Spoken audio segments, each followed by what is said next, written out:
Children are blessings from God. They are beautiful, they are amazing, they're actually perfect gifts. But you know what? These kids can actually silence your bedroom life if care is not taken. From my experience and the experience of other people that I know and the research I've done as well, I have come up with ways on how to keep your love life alive with young children.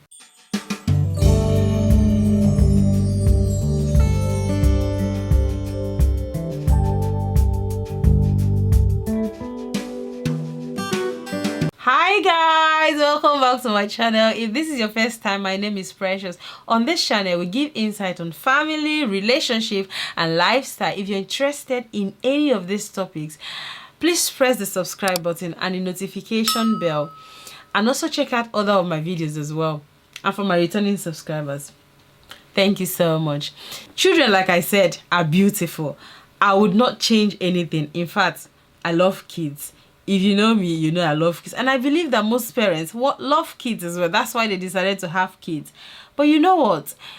After kids, what's next? We shouldn't let our love life to be on at the back by the time we have kids. And this is an area where most couples have actually struggled with, because they've been overwhelmed by looking after their kids. They've been overwhelmed by every other thing. Do think about it. By the time you combine looking after the kids, work, every other thing that you need to do, when it comes to sex, it's not even in your head, because you just want to rest, and it happens again. It becomes a cycle where sex just comes when, okay, let's just do it, and let's just do it just like that, but not really something that both partners actually desire.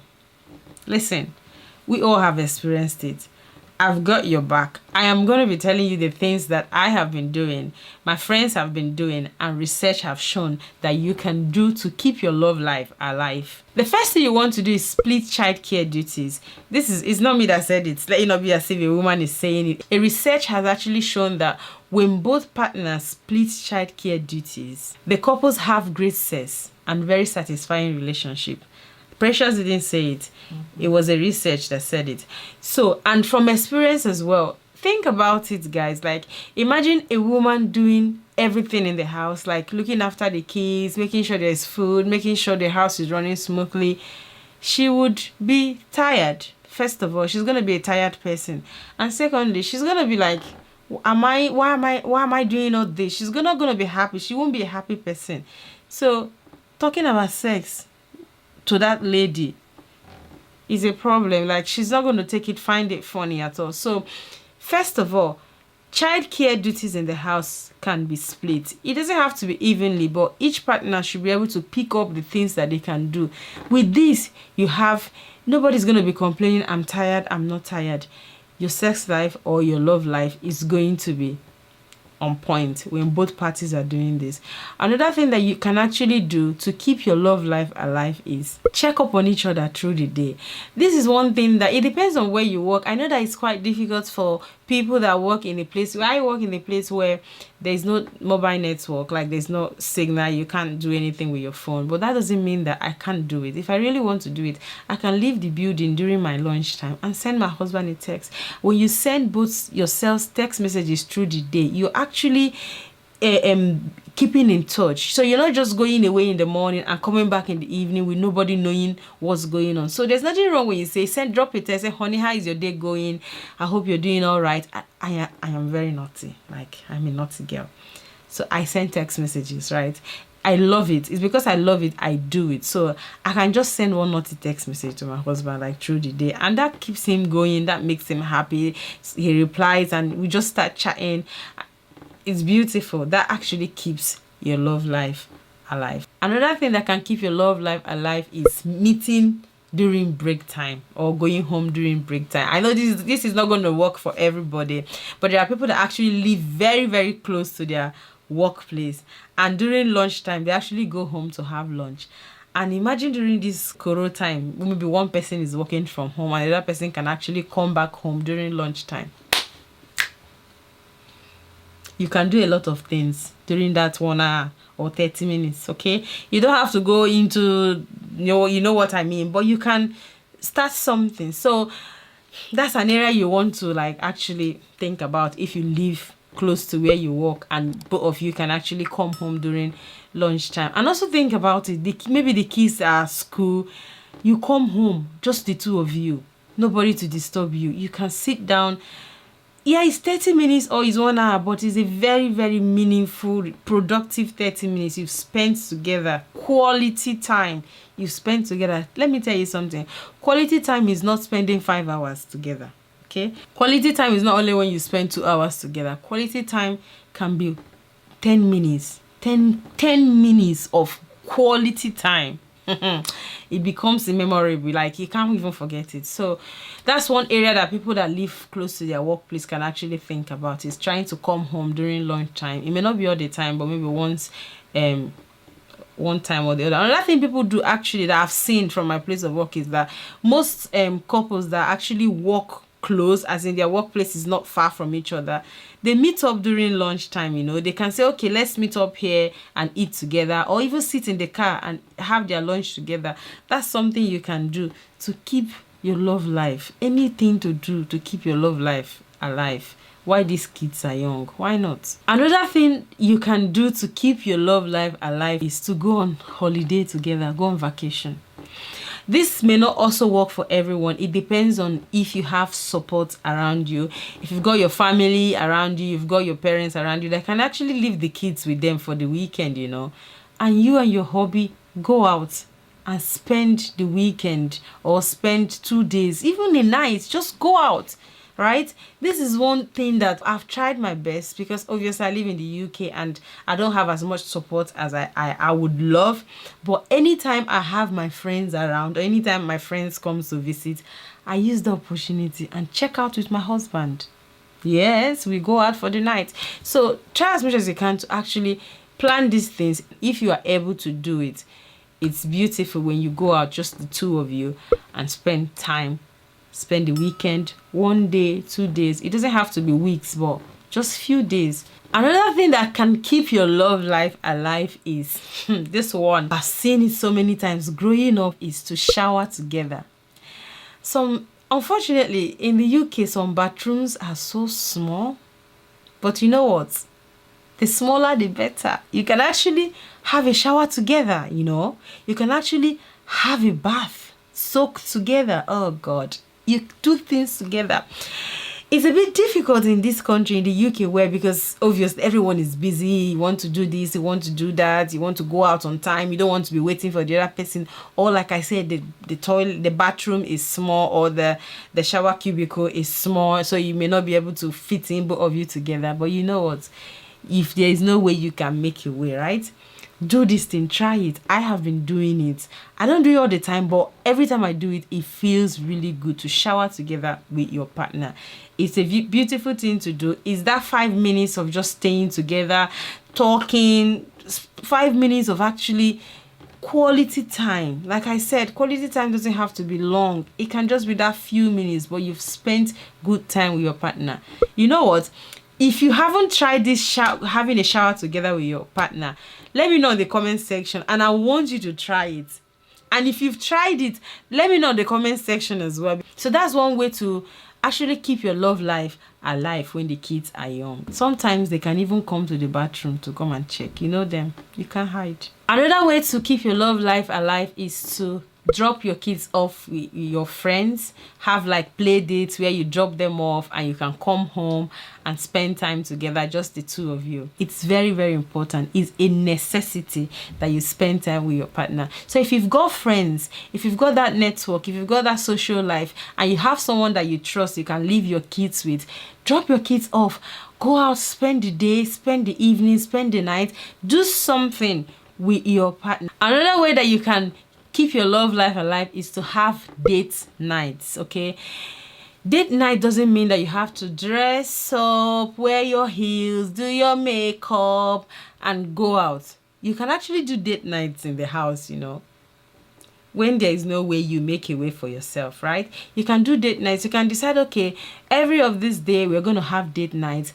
Both of you agree, you come home, get the kids ready for bed, they go to bed on time, and you have that time they go to bed to you whenever you have get yourself a glass of wine, sit down in the living room, watch a movie together, just do something. It's beautiful. Actually, this date night is the easiest way you can spend quality time, right? It's the easiest way that you can keep your love life alive, if you can plan it to say, this is what we're going to be doing every of this day, and both of you look forward to it, So it's beautiful if you can have date nights in the house, right? You're not going anywhere. In the house, bring it home, bring it to the house and make it happen. Another way you can keep your love life alive is lock the door, right? Lock the door. Unfortunately, in England, they don't lock the door in England. There's no lock in the doors inside of the house. The only lock we have is the doors that leads outside, that takes you outside, directly outside. No lock. So in England, you cannot do any do. The keys can just boom or into your room without you knowing, except you're going to be doing it quietly and be listening to see if you hear if there's any footstep coming. But for people that have locks in their house, come on, guys. What are you waiting for? Lock the door. Sort the kids out. Give them the things they need to have and keep them wherever you know that it's comfortable, it's safe for them to be there, and go and spend time with yourself. Lock the door, spend time with yourself. And who knows, if you have a child that is even bigger, say to the child, if you have anything, knock before you come into my room. Make it happen, we have to find a way to keep our love life alive. We have to find a way to keep our bedroom activities going. So if this is one way you can make it happen, girl, lock the door. Another way you can actually keep this love life alive is by teaching your kids to be independent. Because when your children are independent, depending on the age anyway, but when your kids are independent or becoming independent, most of the times you can be upstairs or you can be in your room doing your thing and your kids are doing their thing downstairs, because when they need anything, they know where to find it. So let's not just wait until we get to the point where we are desperate before we start teaching our kids. As soon as they come out from the tummy, we need to start teaching them the things they need to learn that is age appropriate for them. I tell you what, my kids, the way they are now, my elders, like I said in my other video, if you've not seen my video on how to make siblings best of friends, you want to see that video, because on that video I talked a lot on how to make kids to be friends. So by that, they are able to look after themselves. So if you want to spend time with your partner, let's say you want to just be in your room and you don't want the kids to disturb you, you can say to the elders and say, oh, can you look after your brother or your sister? Can you make sure everything is okay? If you need this, you can take this if you need that, and make sure they know where things are. So if we're able to teach our kids to be independent, they will be able to give us space when we need it. So this is what I do, and I think you should copy. I always say, I say it a lot, parents, copy. We have to be copying each other. Whatever you see that I'm doing that is working for me, you want to copy and learn. Whatever I see that is working for you, I am going to copy you, because I know it's going to help me. So we need to learn from each other. We need to copy each other to be able to make our home beautiful, because no home is perfect. We're all learning. We're all striving to make it beautiful. So let's teach our kids to be independent so that we'll be able to have time to do things that we need to do as grown-up. Another way to keep your love life alive is to develop those tiny phrases, like develop phrases that are coded words that you can say to your husband or you can say to your wife and say this or that, and they'll be able to know that, okay, it's time for us to go and do the do, and they just move. Or just naughty things. Like I said, I am a very naughty girl. I am naughty, and by the grace of God, my husband, we are both like that. So we can say things and our kids will understand what we're saying. So come up with different ways. There's so many things that you can do just to make the atmosphere beautiful. There's so many things you can do to make your love life beautiful. It's not just sex, right? It's not just sex. There's more to sex. So when you do these things, say things, naughty things, spice up your relationship, spice up your marriage, make things beautiful. You know, the way you spend time to make a meal, right? spend that time to come up with different things that will be able to make your marriage and your relationship beautiful. Because at the end of the day, what you don't spend your time on is likely going to suffer. And our relationship is one thing that we don't want to suffer. Our kids are going to grow up and they're going to leave because we are training them, we are bringing them up for them to become independent men and women. If they've gone and our sex life or our love life is dead, what are we going to be left of? Nothing. So as much as we are looking after our kids, as much as we want them to be good, we have to be looking after our sex life. We have to be looking after our relationship. We have to be looking after our love life. So guys, these are the things that I have been doing. These are the things that my friends, people I know have been doing. The things that my colleagues' research have shown as well. Is there anything that you're doing that I have not listed out? Please guys, let me know in the comment section, because I want to learn. Like, I want to learn. I have young children, so anything that will keep my love life alive that I haven't listed, put it down in the comment section. Let's all learn together. And if there's anything that I've said as well that you're actually practicing, let me know on the comment section. Let's keep this thing going, parents. Let's make our homes beautiful. So thank you guys for watching this video. If you have not subscribed and you've enjoyed this video, please press the subscribe button and the notification bell, and let me know what you think about this video. So thank you so much for watching. Be grateful, be positive, and be yourself. Please check out my other videos. They are just popping on this side and on this side of the screen, and I believe you're going to like them. Thank you so much. See you on my next video. Bye.